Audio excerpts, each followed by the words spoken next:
आज नाही तर उद्या तसाही तू येणारच असतो. आज नाही तर उद्या तू तसाही येणारच असतो. कारण काळ कुणासाठीही कधीच थांबत नसतो. पण नाही आवडत कुणालाही तुझं असं चोर पावलांनी येणं. पण नाही आवडत कुणालाही तुझं असं चोर पावलांनी येणं आणि आपल्याही नकळत आपल्यामध्ये बदल घडवून जाणं. तुझं येणं म्हणजे आघात शरीरावर होणं.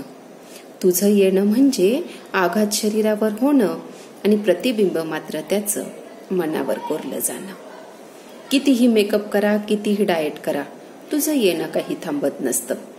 कितीही मेकअप करा, कितीही डाएट करा, तुझं येणं काही थांबत नसतं. कारण कितीही लपवलं तरीही वय काही लपत नसतं. 4 गेली 2 राहिली असं म्हणणं सोपं असतं. 4 गेली 2 राहिली असं म्हणणं सोपं असतं. पण जावे त्याच्या वंशा तेव्हाच खरं कळत असतं. त्याविनाही होत नसते समाप्ती आयुष्याची. त्याविनाही होत नसते समाप्ती आयुष्याची. मात्र अवघड असते सरणे वर्षे वार्धक्याची. मात्र अवघड असते सरणे वर्षे वार्धक्याची.